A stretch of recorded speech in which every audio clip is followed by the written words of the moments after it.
manchette aujourd'hui. Encore 2 jours pour vous inscrire au défi 28 jours sans alcool. Bonjour à tous et bienvenue à votre bulletin d'information diffusé sur les ondes de CTRB, votre télévision locale et régionale. Bulletin diffusé en direct du studio Gilles Tessier en ce 30 janvier 2025. Alors que février frappe à la porte, le défi 28 jours sans alcool s'apprête à mobiliser des milliers de Québécoises, de Québécois pour une 12e année consécutive. Il est important de se rappeler que chaque don ou inscription de 28 est précieux pour soutenir les activités de la Maison Jean Lapointe visant la prévention au traitement et le traitement des dépendances. Cette année, le thème du défi 28 jours sans alcool, c'est le défi « C'est bon pour les autres aussi », Jean donne, un jeu de mots avec le prénom Jean. La Fondation a utilisé ce jeu de mots en proposant des ambassadeurs ayant le mot ou le nom Jean, là, évidemment, dans leur nom. Nous rencontrons un de ces ambassadeurs, Jean Baille, acteur, danseur, qui mentionne Jean Barque dans le défi pour mieux prendre un recul face à l'alcool. On écoute la deuxième partie de l'entrevue qu'il nous a accordée. C'est ça. Donc, t'es vraiment très, très impliqué à la cause et tout. As-tu eu la possibilité d'aller voir la maison Jean Lapointe, d'aller voir, de faire des rencontres? Tu me parlais de Jean-Marie Lapointe et tout. Tu sais que ça t'a quand même impressionné de rencontrer une personne comme ça, là, qui s'implique beaucoup à cause de son père. Est-ce que tu as découvert des choses? Est-ce que ça t'a amené encore plus de motivation? Je ne suis pas encore allé voir la maison, mais c'est une bonne idée, ça. Je devrais peut-être en glisser un mot. Ça serait intéressant. Ouais. Mais tu as rencontré Jean-Marie? Oui, j'ai rencontré l'équipe, j'ai rencontré les autres gens. Oui. OK, les autres gens, ouais, c'est ça, parce que cette année, comme tu dis, c'est Jean Barque. C'est un jeu de mots qui a été fait et tout. Et comment tu as perçu ça, on va pas dire la gang de porte-parole, des gens qui s'impliquent? Ça t'a donné une autre source de motivation? C'est un oomph, là, quand tu les rencontres, tu te dis, envoie. Oui, oui, absolument. C'est un gros tremplin. Je pense qu'on est très motivés en gang ensemble. Puis le fait que Jean-Marie Lapointe continue avec nous, je trouve ça incroyable. Tu sais, de prendre ce flambeau-là que son père, le grand Jean Lapointe, a débuté il y a de cela. Ça fait depuis 1982, si je me trompe pas, que la maison Jean Lapointe existe et qui lutte contre les dépendances. C'est magnifique, là. OK. Est-ce que tu t'es mis des objectifs personnels de montant à amasser ou vous avez-vous des challenges entre vous, là? Je sais qu'il y a la région de la Naudière, là, on parle par rapport à ça, mais est-ce qu'il y a des petits challenges entre les porte-paroles en disant, regarde, moi, je vais en faire plus, moi, je vais aller en chercher? Avez-vous une espèce l'esprit de groupe est à ce point-là important pour ramasser? Écoutez, vous avez des très bonnes idées. Je pense que je vais commencer là, à écrire des messages aux autres ambassadeurs, dire hey, moi j'ai rassemblé 21 amis et toi, commencer cette compétition interne, je pense que c'est une bonne idée ça. OK.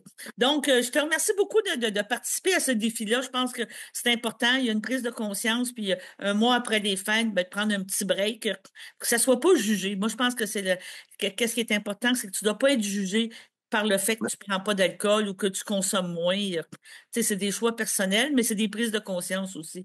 Je pense pour les gens qui pensent qu'ils sont pas partis pour avoir on pourrait dire, avoir des comportements, on dit tout le temps alcooliques, avoir des comportements, mais des fois, ça fait une prise de conscience. Ah, peut-être, oui, je suis pas si clean qu'on pense. Ben, j'encourage les gens à participer. Vous pouvez participer et faire un don de 28 sur le site défi28jours.com. OK. Embarquez avec nous autres. Aujourd'hui, c'est ça, on est rendu à 191 000 de dons déjà et proche de 2000 participants à travers le Québec. Puis notre objectif cette année, c'est d'atteindre 900 000. OK. C'est un beau défi. Et en terminant, on va parler un petit peu de ta carrière. Je sais que tu as fait quand même un beau succès avec Belle-Fleur là, qui a été présenté. Et tantôt, tu me disais que la deuxième série était confirmée parce que vous venez de tourner. C'était une belle expérience. Tu es content de cet environnement-là? Ah, c'est une si belle expérience. Les gens sur le plateau sont tellement aimables et tellement gentils. C'est incroyable. Les gens sont doux. Tout le monde, là, pas juste les comédiens, mais les gens derrière la caméra aussi, toute l'équipe technique. Tout le monde est tellement... Moi, je suis choyé. Je suis vraiment chanceux d'avoir eu ce rôle-là, d'avoir eu ce projet-là. OK. Et entre la danse et le métier d'acteur et le métier de, on pourrait dire, de commentateur, parce que je sais que tu aimes beaucoup aussi au niveau du journaliste, des choses comme ça, c'est quoi ton préféré ou t'as pas de... Comment je pourrais dire ça? T'acceptes tous les projets, tu dis en autant que je reste dans le milieu artistique, que je travaille? Ben, j'aime beaucoup jouer. J'aime beaucoup jouer pour la caméra parce que on fait beaucoup de prises. On peut toujours recommencer si jamais on sent pas qu'on a bien performé la scène. Tandis OK. que la danse, quand on est au théâtre, tu le fais une fois, puis si tu te trompes, ben, tu t'es trompé, tu sais. T'es trompé, Mais ça. ouais, donc pour moi, c'est une source de grand stress de danser au Oui, je théâtre. comprends. Je peux comprendre. Et par contre, comme tu dis, jouer un jeu d'acteur, que ce soit au théâtre ou en cinéma ou en production, t'es une gang encore. Tandis que souvent, quand t'es danseur, ben, t'es seul contre toi-même. Je peux pas dire contre, mais, tu sais, je veux dire, c'est une autre réalité, là. Ouais, c'est une bonne façon de voir les choses, mais aussi, il y a le côté physique aussi. Il faut se maintenir en forme.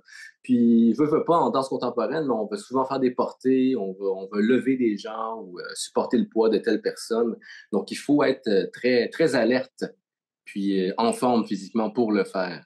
Ouais. OK. Alors, il y a un côté difficile là-dedans qu'aujourd'hui, je suis plus trop capable de le faire. Je danse plus trop aujourd'hui parce que j'ai trop peur de me blesser. Donc, Je comprends. Et non, maintenant, tu me dis que tu viens de terminer le tournage de Bellefeuille. As-tu d'autres projets qui s'en viennent ou qu'on devrait te voir dans les prochains mois? Est-ce qu'il y a non, d'autres choses? pour l'instant, je redescends un petit peu. Vu qu'on vient de finir le tournage de la deuxième saison de Belle-Fleur, je me laisse le temps de relaxer, disons. C'est bien. Bon, ben, on va te laisser à relaxer, pas trop prendre de boissons, faire attention et continuer ton rôle de porte-parole pour cette année. Puis on va suivre le défi là, tout au long du mois de février. Je te remercie.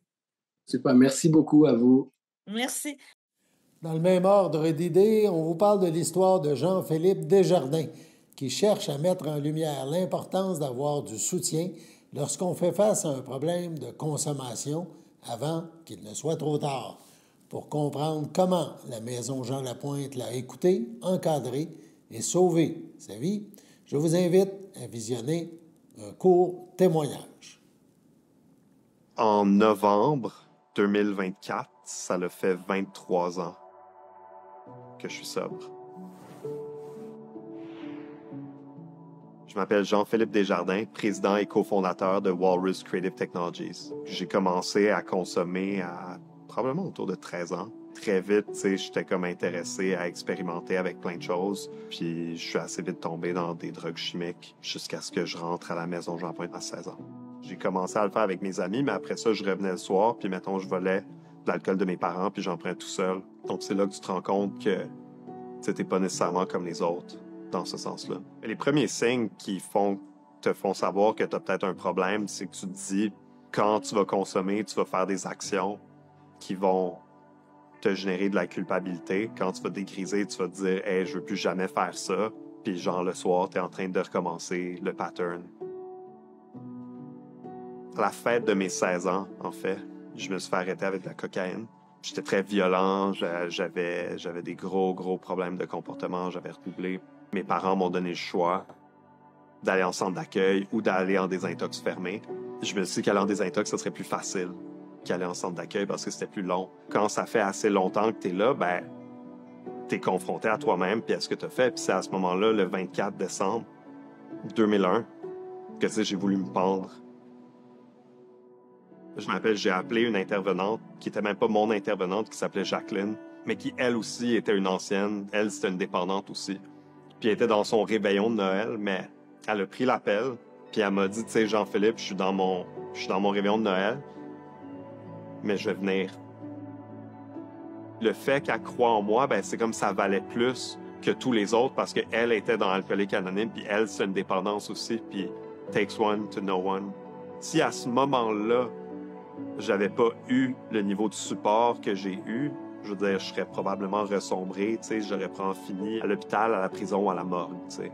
Le processus pour les jeunes est toujours plus complexe. À mon époque, pour les ados, il y avait Jean Lapointe pour ados. Le meeting Cocaïnomane Anonyme était à la maison Jean Lapointe, comme pour adultes. C'était comme des meetings où il y avait plus de jeunes. Parce que si tu arrives à un meeting puis c'est toutes des personnes de 75 ans qui parlent de genre leur grosse maison en banlieue qu'ils ont perdu, tu sais, tu t'identifies absolument pas à ça. Le plus important, c'est de commencer, d'aller chercher son jeton du nouveau, puis après ça, d'y aller une journée à la fois, puis de se pardonner. La façon que je veux l'aborder avec mes enfants, c'est vraiment être extrêmement transparent, puis parler de dépendance extrêmement tôt pour qu'ils comprennent c'est quoi, puis parler des prédispositions génétiques qu'on a, puis parler de mon père, parler de mon grand-père, parler de mon arrière-grand-père, et parler de ce que ça veut dire. Tu sais, je pense que mes enfants pourront au moins peut-être mieux se protéger.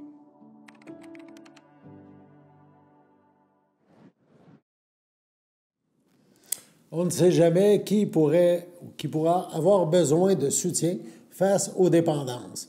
Donc, on vous invite à donner dans le cadre de ce défi 28 jours sans alcool et tout ça pour aider son prochain. Sur ce, on passe à la pause. Votre station de télévision de Berthierville vous invite cordialement à son bingo hebdomadaire télédiffusé tous les samedis matins dès 9h30. Depuis longtemps, les fans de CTRB se divisent le joyeux montant de 600 $ chaque semaine à cette joute de bingo. N'oublions pas non plus le super bingo mensuel d'une cagnotte de 2000 $ que vous pourriez vous partager chaque premier samedi du mois. Un moment de fébrilité qui pourrait devenir payant pour plusieurs d'entre vous. Pour vous procurer ces fameuses cartes de jeu, les dépositaires participants sont à Berthierville, le dépanneur Formule 1, la station-service Arnois sur le boulevard Gilles-Villeneuve, le marché IGA Extra Famille Mont-d'Or sur la rue Gabrielle-Brissette, le marché Métro Boucher sur la rue Notre-Dame et la pharmacie Proxime sur la rue Frontenac. À Saint-Ignace de Loyola, le dépanneur Proxy sur la rue de la Traverse, la boucherie Aldo sur le rang Saint-Michel. C'est donc un rendez-vous hebdomadaire chaque samedi matin à 9h30 sur les ondes de CTRB, votre télévision locale et régionale, celle-ci toujours en haute définition. Toute l'équipe de CTRB vous remercie de votre fidélité et vous souhaite bonne chance.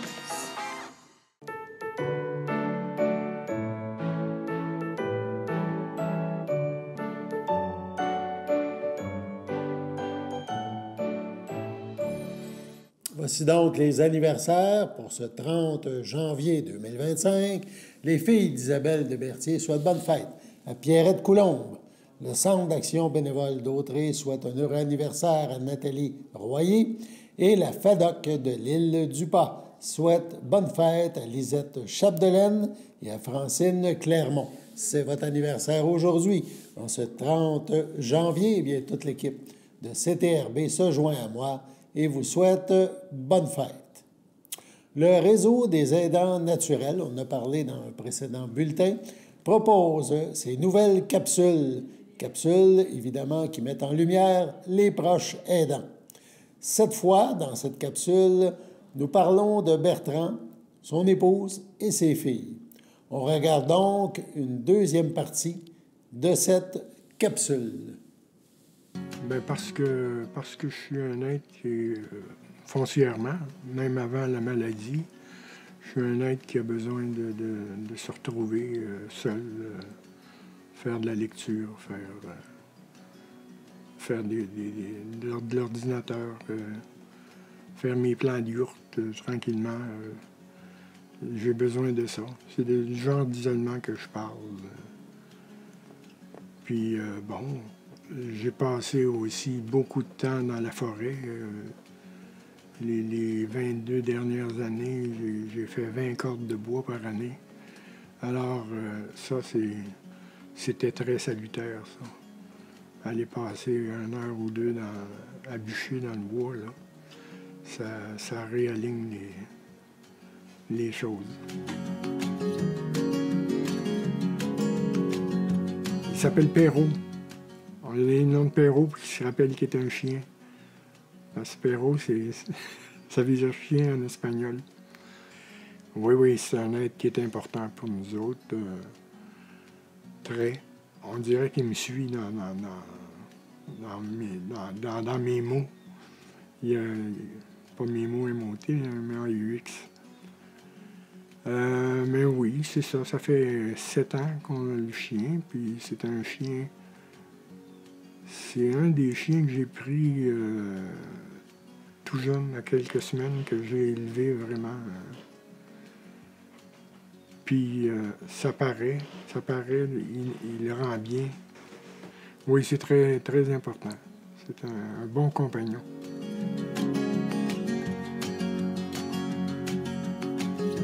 Comme j'ai toujours eu de la satisfaction à faire le travail que je faisais quand j'étais au travail, j'ai beaucoup de satisfaction à faire ça. Puis je pense que je suis un bon aidant aussi. Je suis habile en général, alors puis j'ai pas commencé à faire à manger quand Céline a eu son diagnostic. Là. Je connais ça, faire la cuisine, puis faire le lavage. Que j'ai pas été dépaysé avec ça, moi.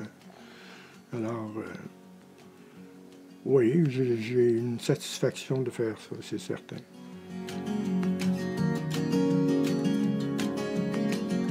Moi, j'ai de la difficulté à mettre des mots sur ce que j'ai vécu, ce que je vis. Parce que, effectivement, j'ai des choses intenses aussi, bien sûr. Des questionnements. Des questionnements sur l'avenir qui est le nôtre à plus ou moins court terme. C'est sûr que ça me trottine dans la tête. Ça amène... Il y a peut-être un petit peu d'anxiété des fois face à ça. Puis, je suis en transition, moi. Je suis en transition vers d'aidant à aider parce que j'ai le Parkinson. J'ai eu un diagnostic de Parkinson il y a 7 ans, un cadeau de fête de 70 ans. Alors, encore là, je suis en processus une maladie dégénérescente, alors ça va s'en aller vers aider de plus en plus avec le temps. J'espère que ça ne presse pas, là. Moi, je ne suis pas pressé. Ça peut attendre.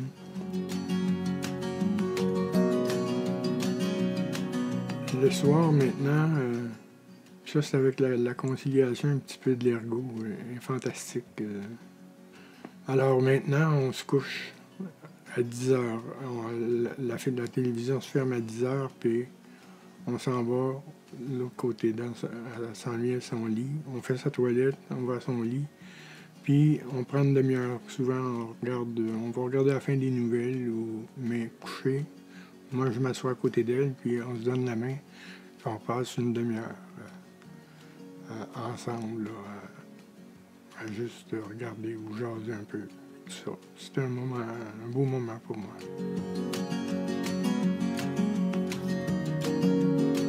Je vais te dire, tantôt je te parlais que j'avais des fois des pensées pour l'avenir proche, mais ça ne m'habite pas constamment non plus.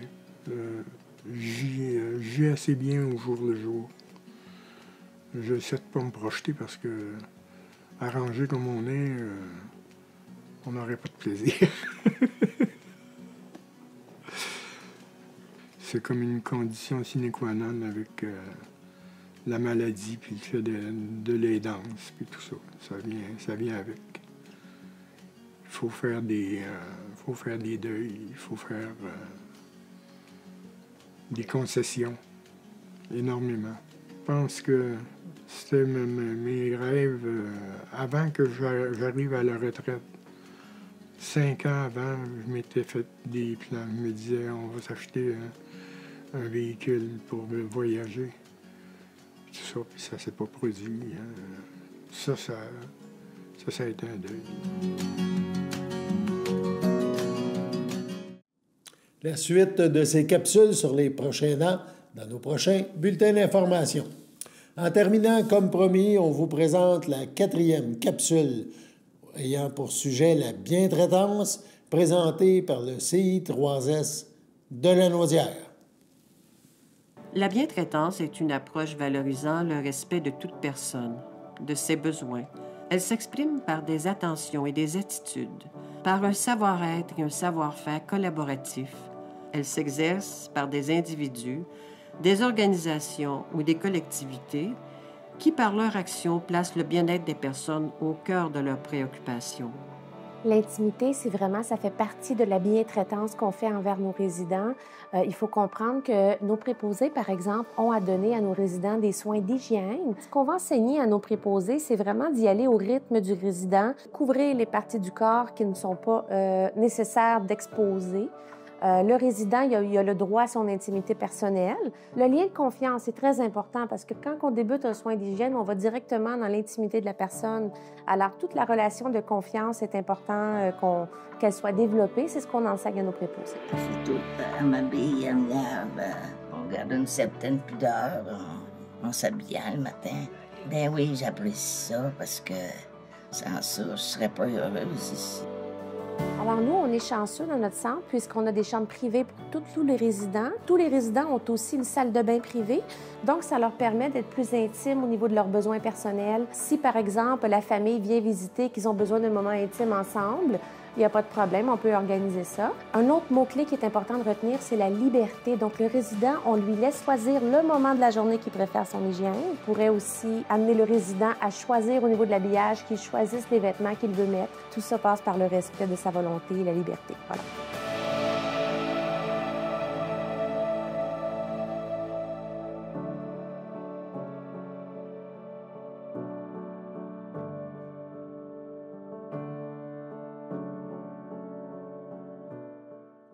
Sur ce, on passe à la pause.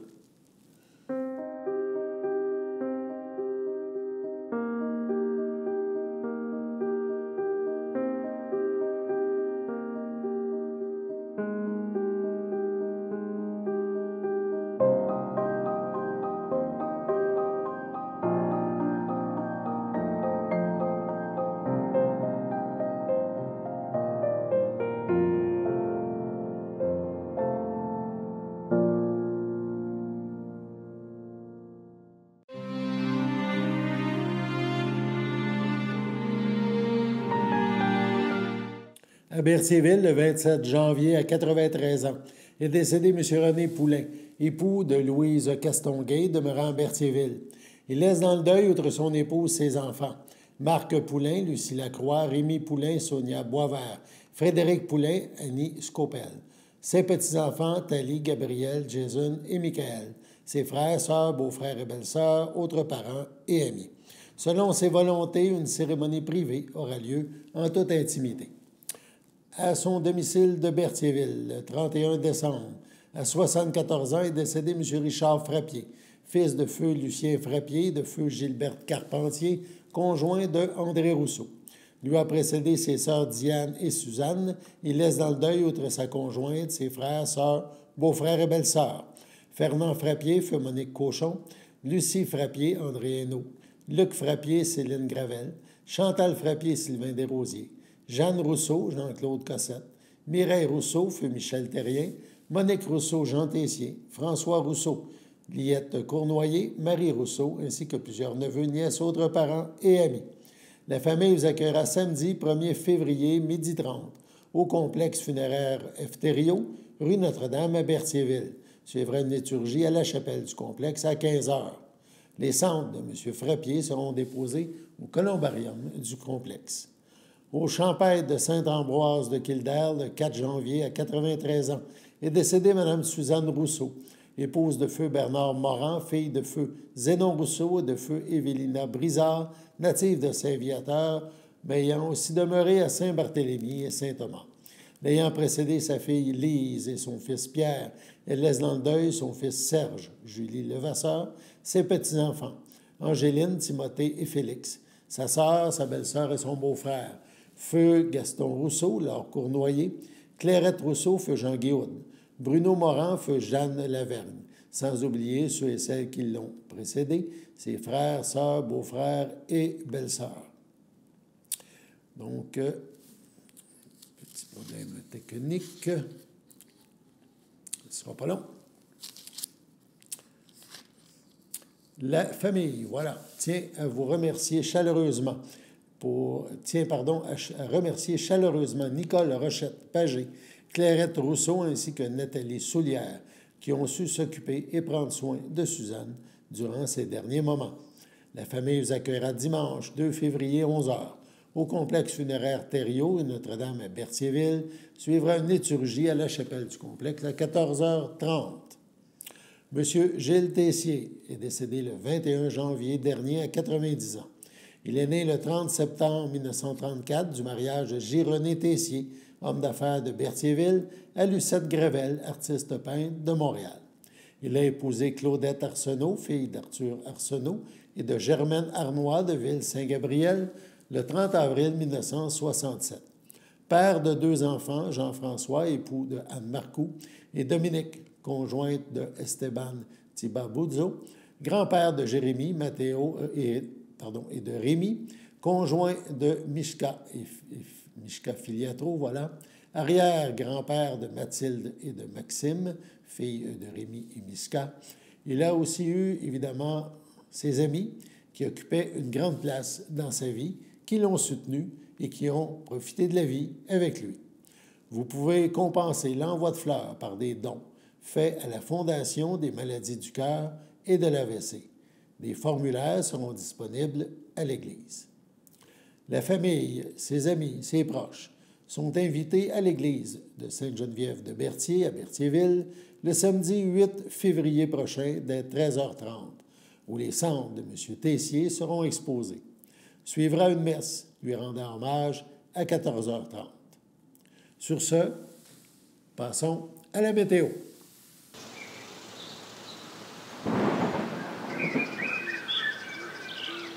Bienvenue à votre météo de cette semaine. Aujourd'hui, jeudi soir, ce sera quelques flocons, une température de moins 15, un temps ressenti de moins 21, environ 1 cm de neige. Jeudi nuit, ce sera de la faible neige, une température de moins 14, un temps ressenti de moins 19, environ 1 à 3 cm de neige. Vendredi matin, ce sera nuageux, une température de moins 10, un temps ressenti de moins 14. Vendredi après-midi, ce sera nuageux avec éclaircies, une température de moins 6, un temps ressenti de moins 9. Vendredi soir, ce sera un ciel variable, une température de moins 9, un temps ressenti de moins 16. Vendredi nuit, ce sera des passages nuageux, une température de moins 20, un temps ressenti de moins 28. Et voilà, c'était tout pour votre météo. Au nom de toute l'équipe, grand merci d'avoir partagé ce bulletin d'information du 30 janvier 2025 avec nous. On se retrouve demain. À bientôt.